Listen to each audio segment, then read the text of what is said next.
Hi, I'm Sean with United Food Service Solutions.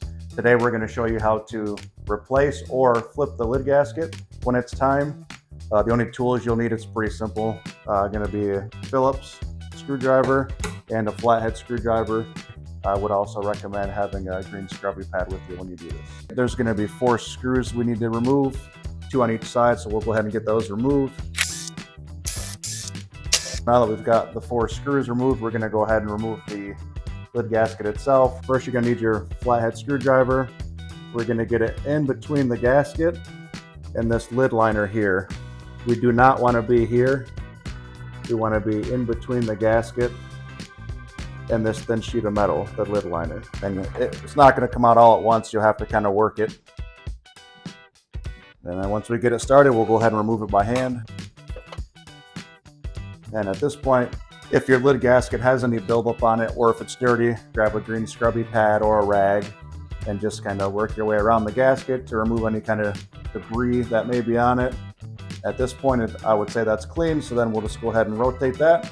If you look at the bottom, there's 3 metal tabs here, and those metal tabs are also on the top as well. Start at the corners, get your corners pushed in first. We're going to want this gasket to go over that metal tab first and then push in on the top. It just makes it easier if you get the gasket over the tab first and then push in at the top. And then at this point, it's just going to be press the gasket in. All right, so that's the sides. The sides are usually the easy part.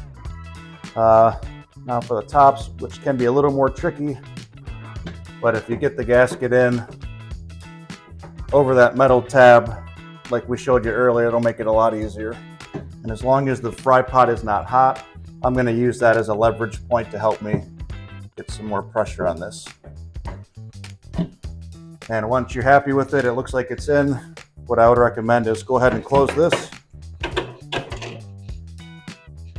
Tighten that spindle down all the way. Loosen it up. And our gasket is now installed, and we're ready to just put the 4 screws back in.